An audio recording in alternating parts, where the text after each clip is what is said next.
this girl was lying to us the entire time. She wasn't a girl.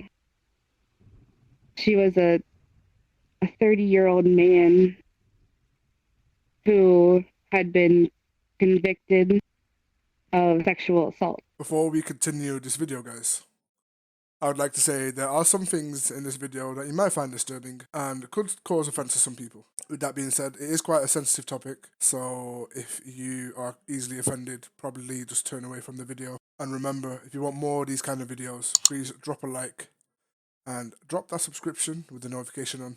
You guys will be able to see my videos first when they get published straight away. Alright, let's continue. I have a story about somebody who I met in VRChat a while ago. And so I met her.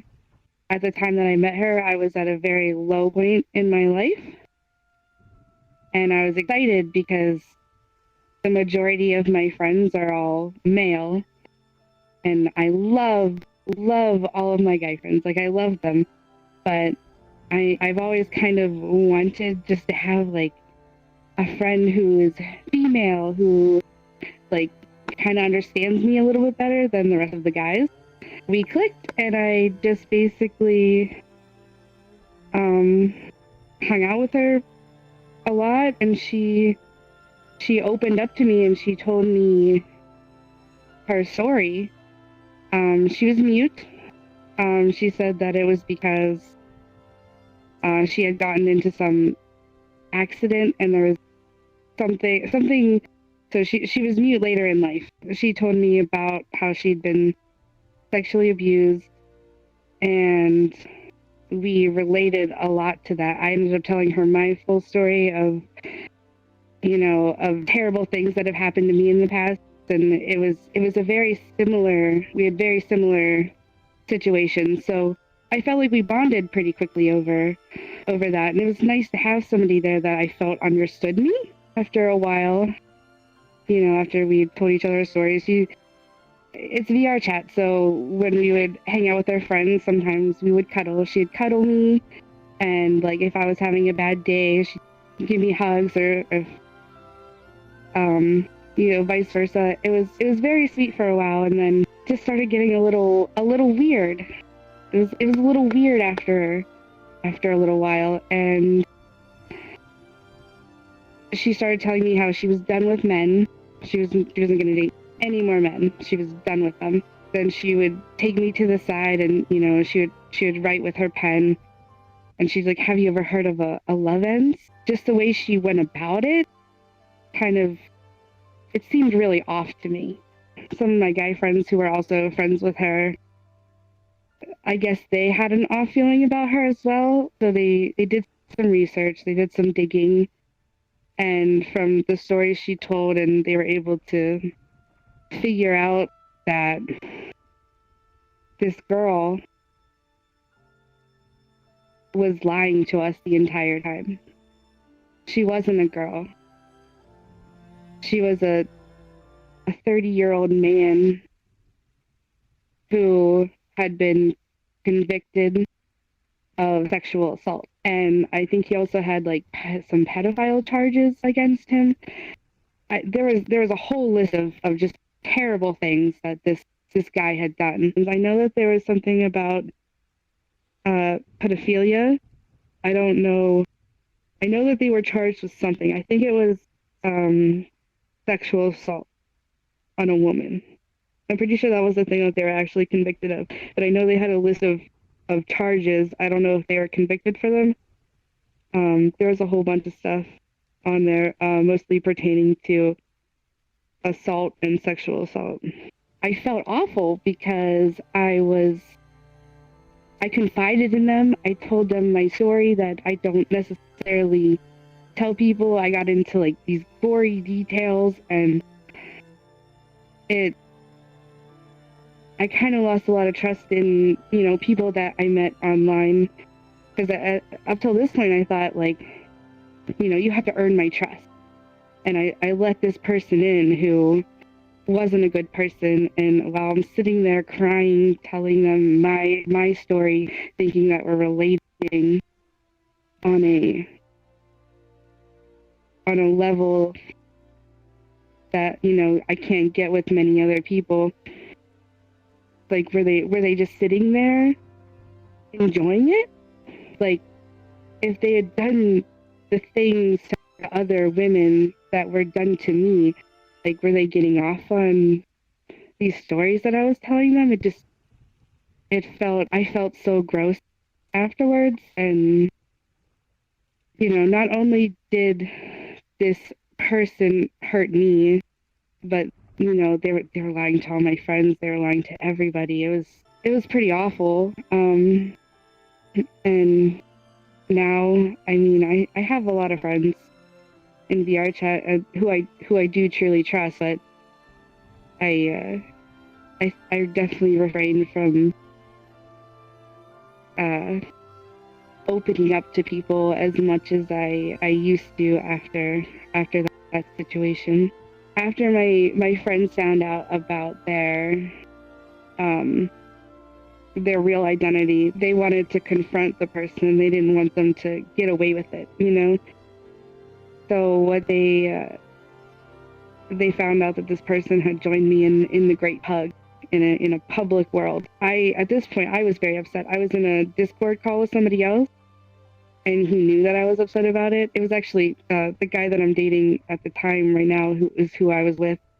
But we were just friends at the time. He's like, all right, just calm down. He was like, you're already laying there. Just pretend like you're sleeping. Just pretend like you're sleeping, and like, we're not going to say anything to them yet.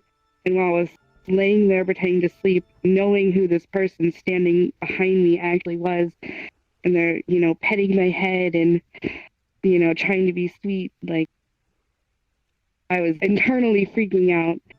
Our other friends came into the world and took them off to the side. I didn't hear everything that happened, but I know that this person was freaked out. My now boyfriend had to talk them out of killing themselves. They didn't do it. I think the person is, the last I heard, I think they have changed all of their information.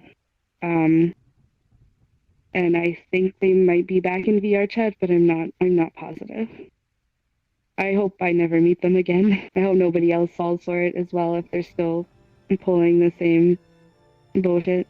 So the person they flipped. They like, it was like a switch flipped after I told them my story. And it was, I didn't notice it at first because I thought maybe this, like, the bond that we had was stronger because we had similar situations. But looking back on it now, it was, whereas like, it just felt like a genuine friendship. Once I told them like all these horrible things that had happened to me, that's when they started pulling they would get a little bit closer to me when they cuddled, and they would talk about asking me questions like how many orgasms I've had per day or in a day. What's the most amount?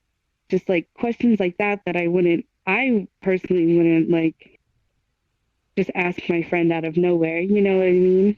It was just it's very weird and very off. Like, it wasn't something that they had asked me before that or had even spoke about.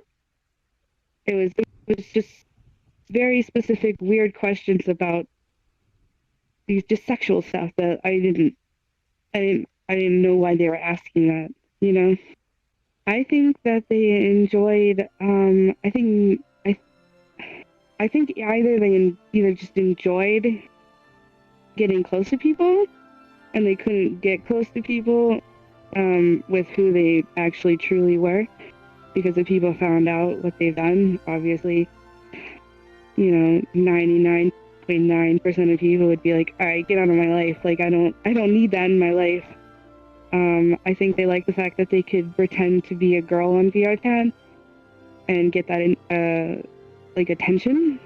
I think they like that they can get attention, and they can also get closer to girls. Like girls are like very like more open to other women, you know. Like I'd let a girl come up and cuddle me in VRChat before I'd let some random dude do it, you know. Somebody's making you uncomfortable, you don't have to go along with it just so you don't hurt somebody else's feelings. If you want them to step back, or if you don't like the things that they're saying to you, pick up and tell them. And you know, if you do find out that, you know, somebody you're talking to is a lying scumbag, you know, cut them out of your life. And it's not your fault that you opened up to somebody that is a terrible person, you know. At the end of last video, I posed a question to you guys. I asked, if you were to start talking to your crush and flirting, what pickup line would you use? Here's some of the great comments that you guys left. Cece said, my pickup line, lol. Hey there, your towel smells like burnt arse. oh, okay, cool. I guess it couldn't take the kind of heat that you got. Connor Harrington said, I'm a blacksmith and my forge is my heart and it's gone cold. Could you be the spark? De-ignites my forge's flame. I'm guessing I meant that. That's a pretty good one. Cup of tea, sir. I love you, cup of tea. Hypothetically, if I were a squirrel, would you go nuts for me? Cup of tea, I'd go nuts for you any day of the week. E-Honey said, are you my appendix? Because I don't know anything about you, but this feeling in my gut is telling me that I should take you out. You know what? Yeah. Ooh. Thank you for inputting on the last video, by the way. I love you.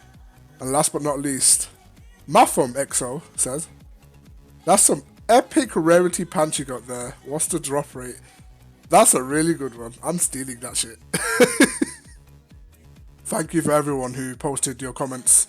If you guys would like to be featured in the next video, answer the following question. Do you have any confessions that your parents don't know about?